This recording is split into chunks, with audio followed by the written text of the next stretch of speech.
I will try to start just by explaining the title. Where is it coming from? So, in search of a harmonious existence, I am paraphrasing Hannes Meyer. So, he wrote in Bauhaus and Society, that I believe is one of his most interesting articles. He wrote that our work is the search of a harmonious existence. And that's really paradoxical in his case, because after all, he didn't actually manage to have harmony in his life. So he struggled so much during the entire process, and eventually he came back to Switzerland, to the homeland, and at least at the end of his life, he achieved some kind of this harmony. But it was so troubled during the entire journey of being in Switzerland, and then in Germany, and then in the Soviet Union, and in the Mexican so-called exile, that it was not properly an exile, and then finally back in Switzerland. So it's paradoxical that he never clearly achieved that goal in his life. So how did he want to achieve that harmony? Basically, I would say through politics. So architecture was a tool in order to serve society. It was the way to create this new world that he really was looking for, and the entire life he devoted to the creation of that new world. So that's why I called it politics, and then architecture, and finally propaganda, because propaganda was also one of the tools he used in order to advance society the way he imagined it could be done. Of course, a specific political message that he was transmitting through propaganda, but finally that kind of areas are the main elements that combined to create this new world that he dreamt of. So we have to go back to the beginnings, his family life, how he developed during the first years of his life, his interest in architecture through his father.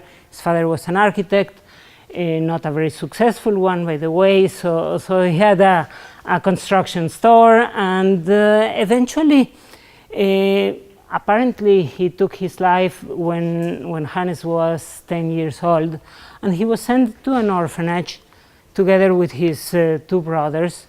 And in the orphanage, he started to understand community life, and to understand as well what he later called the class struggle. So many years later, he referred to the orphanage experience as the struggle of the students, as this proletariat against the main force of the professors that diminished them and created all this sense of oppression. So the upbringing in the orphanage was really problematic for him. The punishments were just horrible, and it was a religious institution, so he was compelled to pray, and you know, the beating and all this environment of punishment, it was so harsh for him. And the truth is that his little brother was sick.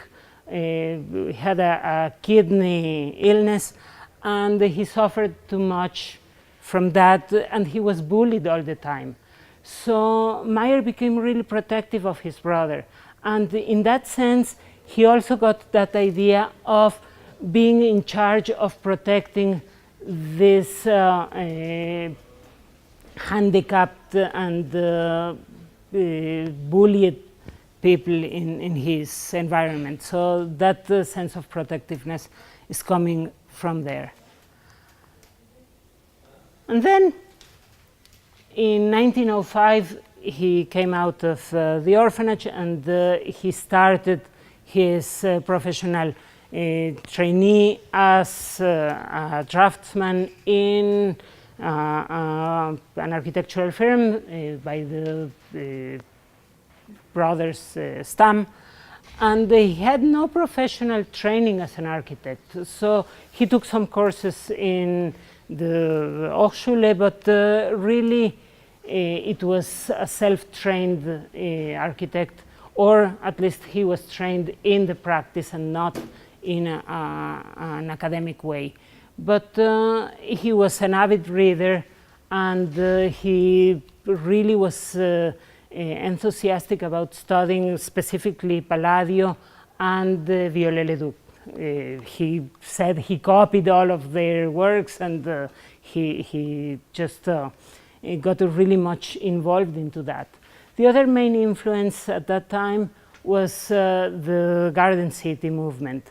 So he went in 1912 to England to study the Garden City movement, and in 1913 he went to Germany and worked for Georg Metzendorf.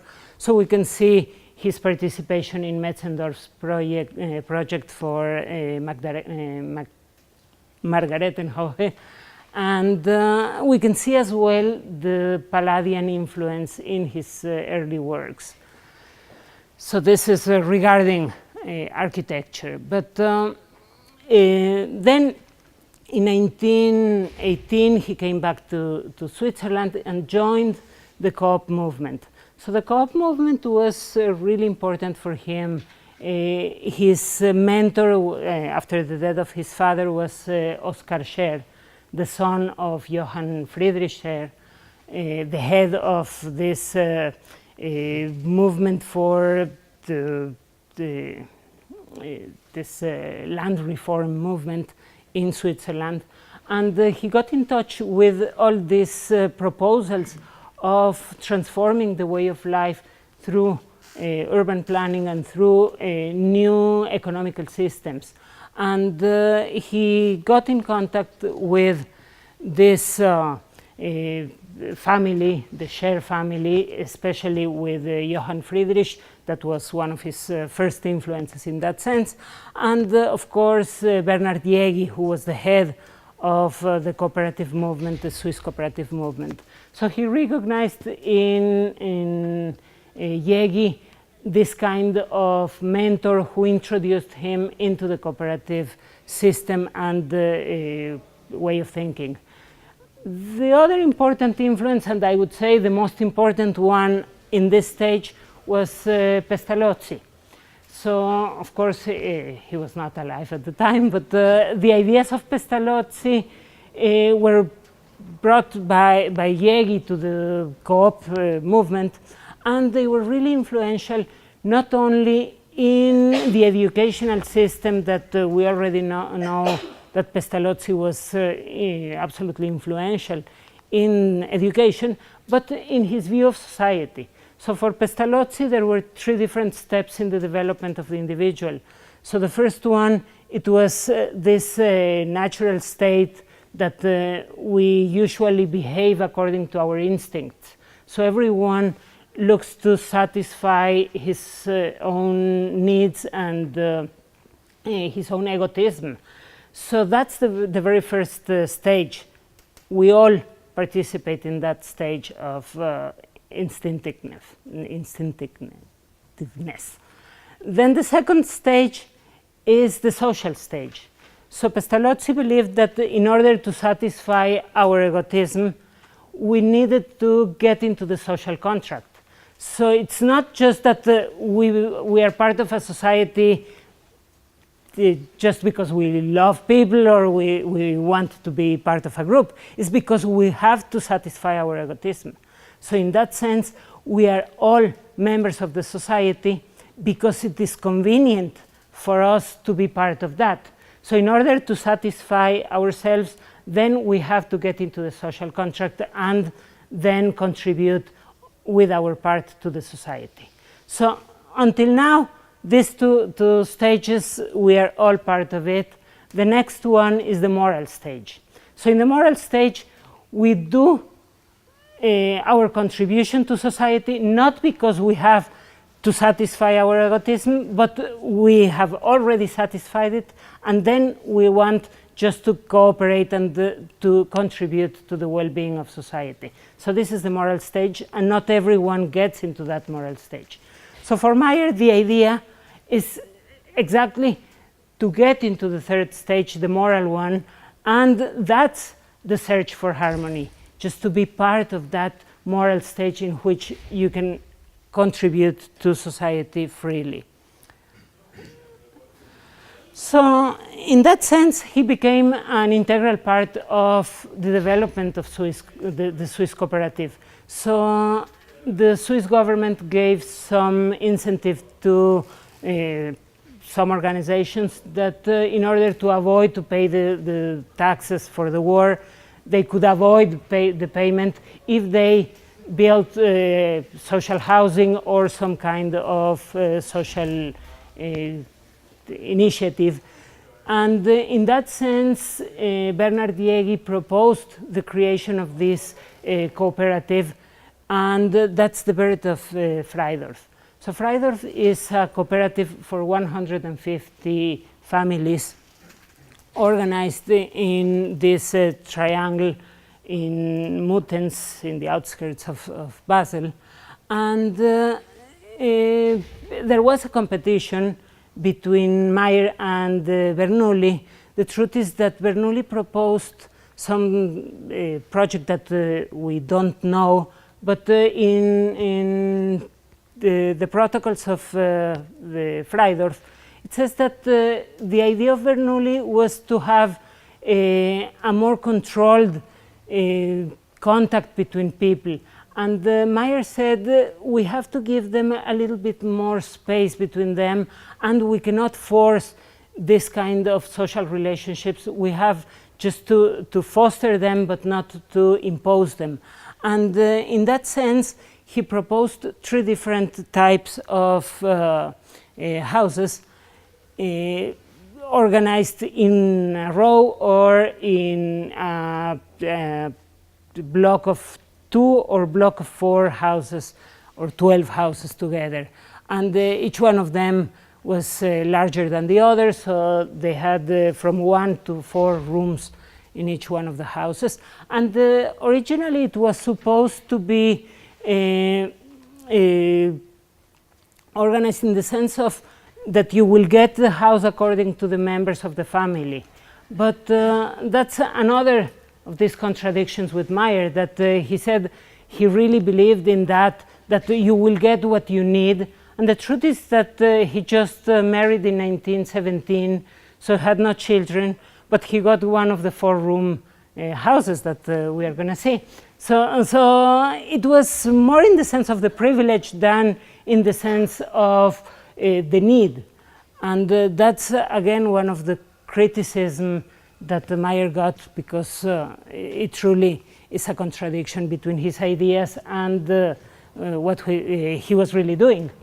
But in Freidorf, he said he was using the red in all the composition because it was a symbol of the community. So it united the entire complex, so there were no different styles, no different houses. No one was able to add anything without the permission of the community. So another of these little details is that the only one who ever submitted a petition to make changes to his house was Meyer himself.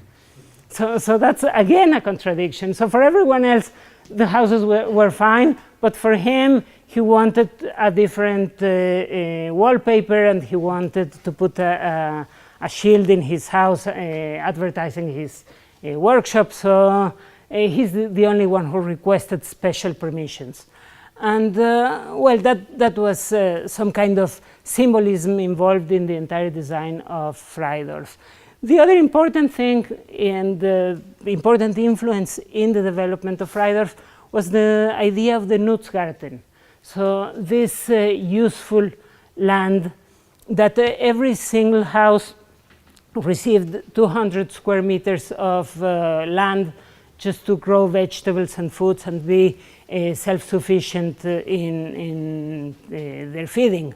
So that was really important, and we can see it in that image. So these are the Nutzgarten.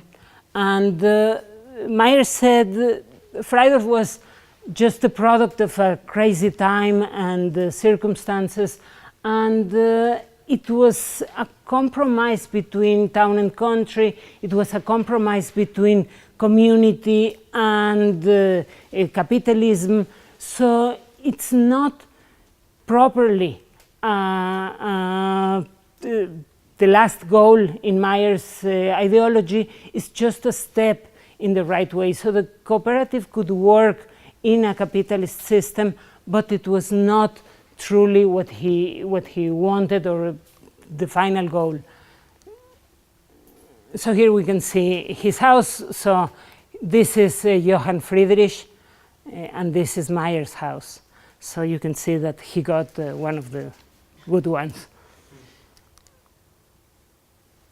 And as a member of the cooperative, he was in charge of almost everything. He was in charge of the gardening commission, he was in charge of the construction commission, of designing the boxes of the products of the cooperative, and in representing the cooperative in the 1924 exhibition in Brussels, in Ghent, sorry, in 1924. So he designed the pavilion and he designed the theater as well, the Coop theater that you can see here.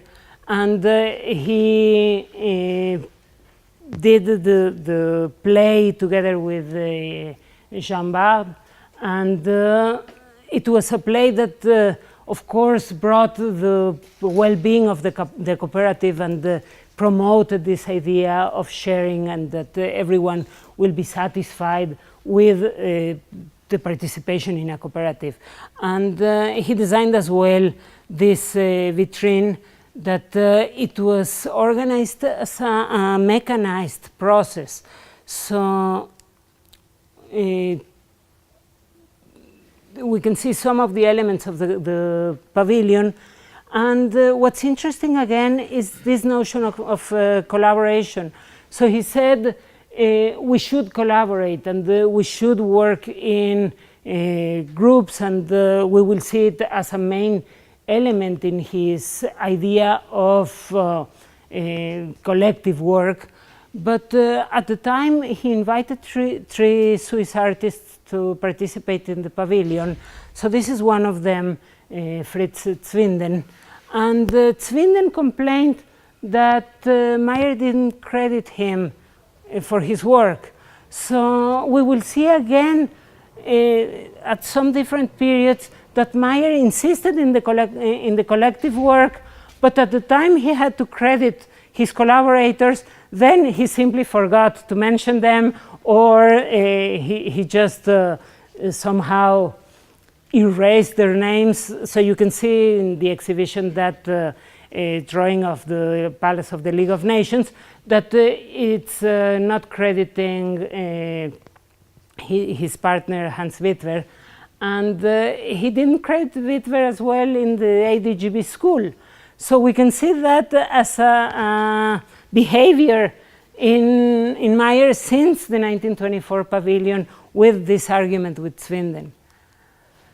So we can see here some images of this Coop vitrine with this idea of mechanization. So mechanization became a very important part of his turning point. So we can see Freidorf still as a very traditional form of expression, and then this jump into the avant-garde that is, of course, expressed through the arrangement of the boxes in the vitrine, that they're introducing his ideas of the new world that is going to be published in 1926. And then we can see, again, an image of the Coop theater with this play that combined puppets with real-life persons. So the idea was, again, this compromise between the artificial with the natural, with all these kind of contradictions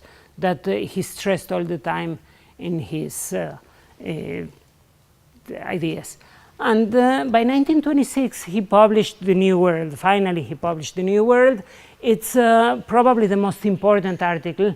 I would say that it competes with with Bauhaus and Society. But The New World, it was his entry to the avant-garde. So at the time he was in Belgium, he organized an exhibition on Belgian artists on the avant-garde, and he got in touch with the Netherlands and with all these important avant-garde movements. So he truly embraced the ideas of modernity, and in The New World he stated exactly what was his position in the sense of abandoning history and embracing technology and the mechanized world. So he said, we don't need traditional languages or local languages. We now have Esperanto. We can speak the language of geometry or of mechanization. So he truly believed that in order to advance, he had to get into this new world of technology. And 1926 was a very important year for Meyer. So not only he published The New World, he was in this kind of crisis in his life. He called it the midlife crisis. So he was 37, so most probably around the 40s that many people have this personal crisis. He was living that personal crisis in 1926. So he left Freidorf, and he was living part of the time in Menton and part of the time in Basel. And he joined this partnership with Hans Wittwer. And he said he had to learn just by traveling and looking at different buildings, and he couldn't learn anymore in a formal way. So he had really to discover the world and to be mobile and to live in hotels. And so he was really dealing with a personal crisis. So at that specific time, he went into this journey to discover German modern architecture, and got in 1926, on the 4th of December, to the opening of the Bauhaus. So he met Walter Gropius, and at the time they discussed the possibility of Meyer to come to the Bauhaus to teach. And it is interesting to look at these two quotations, because there are 3 days in difference between the one he wrote to Gropius and the one he wrote to Baumeister. And in the first one, he told Gropius, my teaching at the Bauhaus will be collective, constructivist, and functionalist in the sense of the New World and the ABC. So the ABC was this group founded by Mart Stam and Elisitsky, this avant-garde group. And the New World was his own article. But then we can see the other quotation of the letter he wrote to Baumeister. And he said, I am just slipping into the left, and I feel this breaking point in my life where I'm slipping into the left, and even the New World sounds a little anarchistic and even effeminate. So he was doubting about his own position. So he felt that the New World was not sufficient, was not radical enough, but that was what he proposed to Gropius instead. So why the contradiction between his proposal to Gropius and his true feelings? So I believe that he was not sure where he was leading to. He was not properly a Marxist at that time. He was kind of just researching or getting to know some philosophical movements, but he already knew it was not enough. So in his proposal to the Bauhaus, he tried to remain somehow a little bit more moderate in that way. So the first impression, it was really good. Ise Gropius wrote in her diary, we really liked Meyer, and he was a really nice and fantastic guy, and his family is well educated and the kids are wonderful. So everything was fantastic for Isa Gropius, and they truly believed that Meyer would be a good asset for the Bauhaus. Meyer himself was not so optimistic. He said, well, if we can solve the little details and if Gropius let me work the way I want, then it can work. But if he's going to push into his way, then it's not going to be so easy. So we can see at the very beginning of the relationship some of the differences that are starting to appear. So for example, it was in June of 1927. So he came to the Bauhaus in April. So 2 months later, Ise was writing that the Meyer couple is having some troubles, and all of it because he wants to impose his doctrine on her of not having a maid serving at home. So Ise was kind of annoyed by the fact of his the doctrinary position, and said, what's wrong with him? He has to accept the new times, and this is fine, this is Germany, and this is okay to have a maid at home. So we can see the differences between the Gropiuses and the Meyers. So for Meyer, having a maid, it was simply a no way. And for the Gropius, it was fine. And this is something that points to an ideological difference between them. So, to make a long story short, Gropius resigned, and Meyer took care of the directorship of the Bauhaus. And the first thing he did was to denounce Gropius's Bauhaus and said, we don't want a Bauhaus style. What we need is a Bauhaus that would serve society instead. And in that way, he reorganized the entire curriculum of the Bauhaus. So he opened 4 different workshops and divided between the arts and the sciences, and supplemented the workshops with all these additional lectures that would be part of the entire curriculum.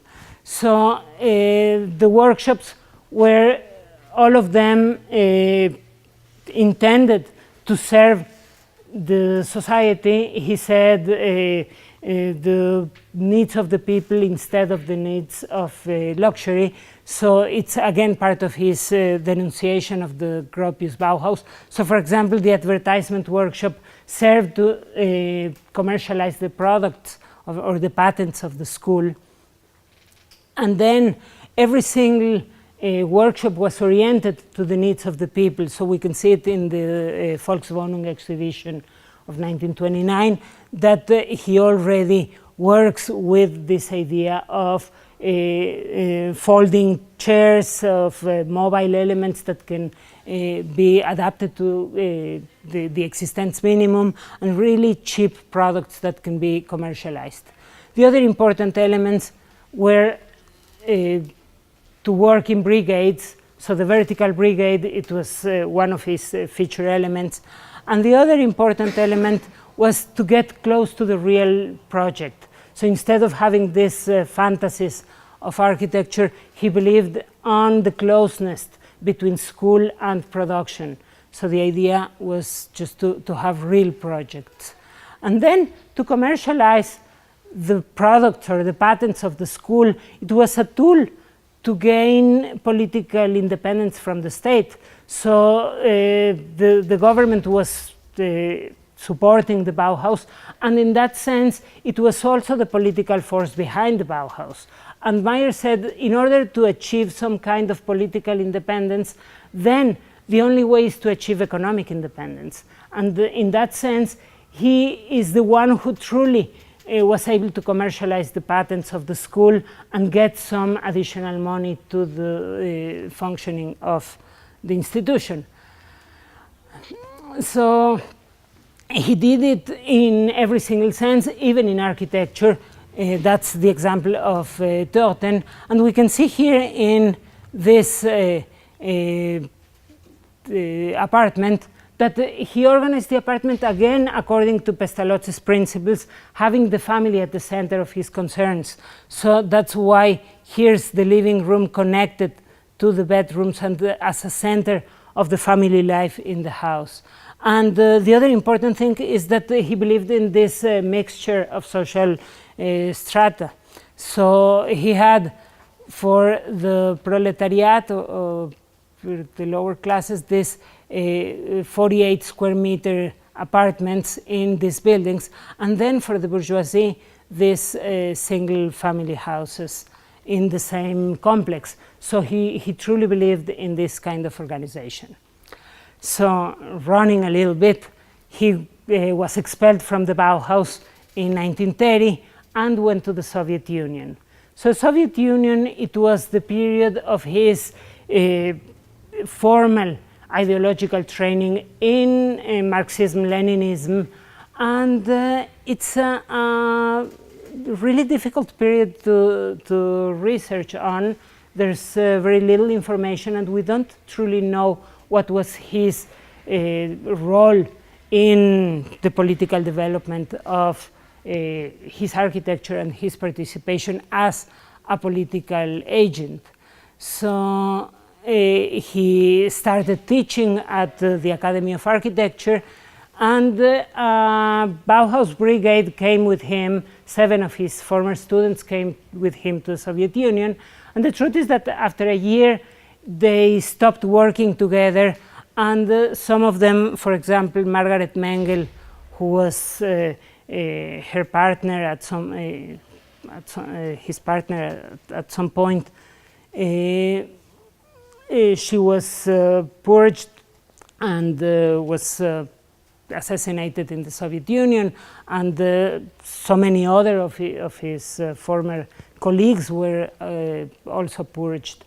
So they lived all together in this Arbat building, and he complained that he never got a true apartment. So he was living in a room together with Lena Bergner, and we can see here some of his partners. So that's a very long story that I can tell you later.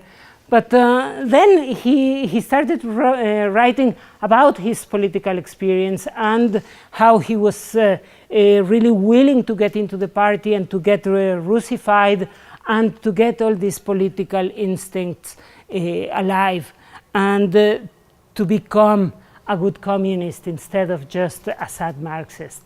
So he didn't actually succeed so well, and not at the time he wrote in 1932 to Lotte, but by 1933 or 1934, it's not really clear, he wrote to Lisbeth Ostreicher that he was really struggling with his Marxism classes, and he was not so successful in presenting in Russian, so it was a little bit troubling, the entire thing.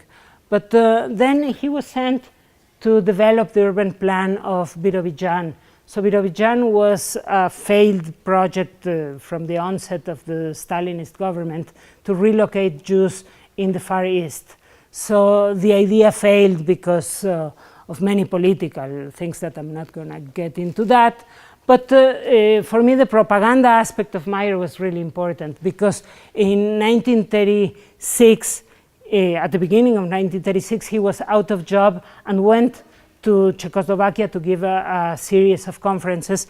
And from the 22 he gave, 2 of them were devoted to Birobidzhan. So when he came back, he published this article in the Yiddish newspaper, the Remes, so it was the Pravda, or the truth, in the Yiddish version. And it was absolutely proselytism for Birobidzhan. So whatever he wrote had nothing to do with his architectural or urban career. It had to do specifically with convincing people to move to Birobidzhan, and that was just propaganda and proselytism. So it didn't truly help, because in 1936 he went back to the Soviet Union, and like a month later he left. I don't know if he was advised by someone to leave, but at the time most of the foreigners were already leaving or being expelled or being incarcerated. So he left and became truly active in Switzerland in the Communist Party.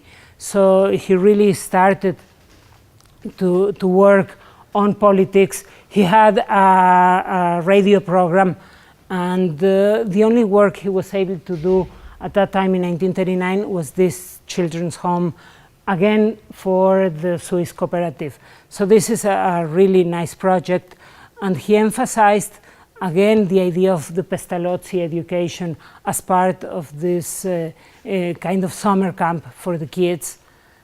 So these are some images. And he never truly accepted the Soviet socialist realism, because when he came back, he lived in Le Corbusier's Maison Clarté. So it's this kind of contradiction again between what he was saying and what he really felt. So finally, he came to Mexico, and in Mexico he got truly into politics. He was kind of a member of the German exile, but not truly. And he joined so many of these exile organizations fighting fascism and Nazism. And he was invited to organize the Polytechnic Institute, this Institute for Planning and Urbanism in the Polytechnic Institute. So he modeled it according to the Bauhaus and not according to the Soviet scheme. So then he came to Mexico and had all these differences with many actors in the Mexican scene. So the problem between Trotskyites and Stalinists simply was really, really important in his well-being. So he was accused by all these Trotskyites, like his former friend Federico Bach or Fritz Sulzbachner.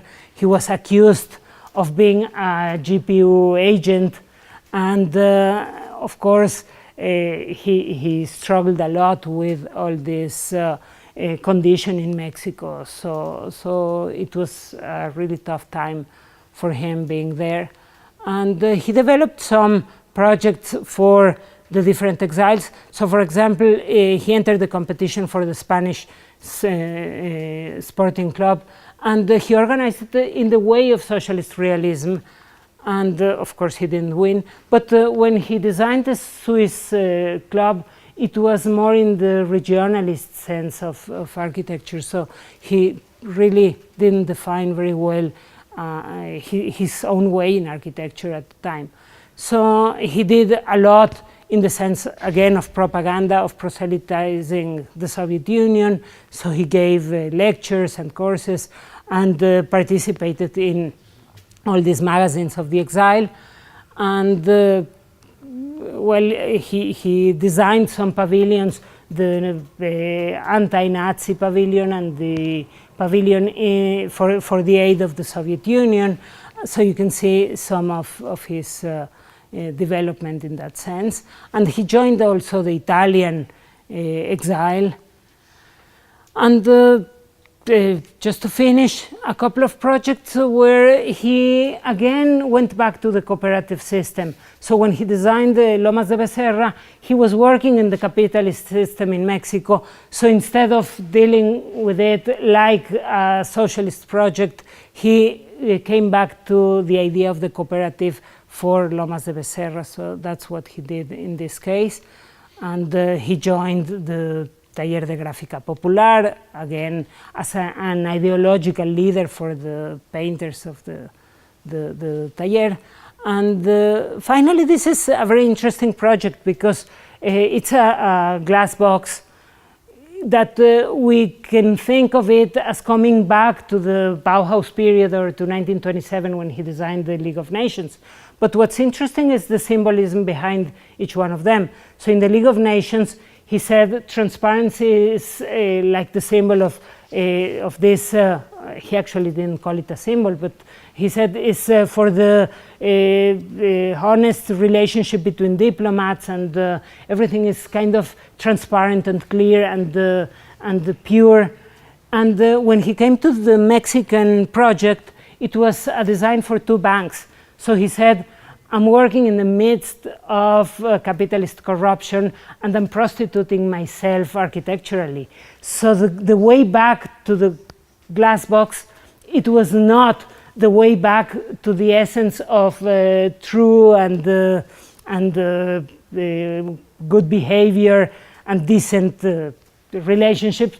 It was the sense of corruption, because he believed that the impact of American culture was really damaging for the Mexican and the Latin American scene. So that's what he referred to.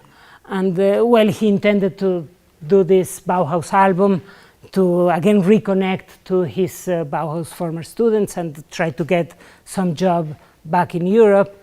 And finally, this very strange project of an album on the independence of the State of Israel that no one clearly understands where is it coming from and what was he intended with it, and why was he supporting the idea of the State of Israel at a very specific time when the Soviet Union was supporting it as well in the United Nations, because otherwise he really behaved according to the Stalinist line.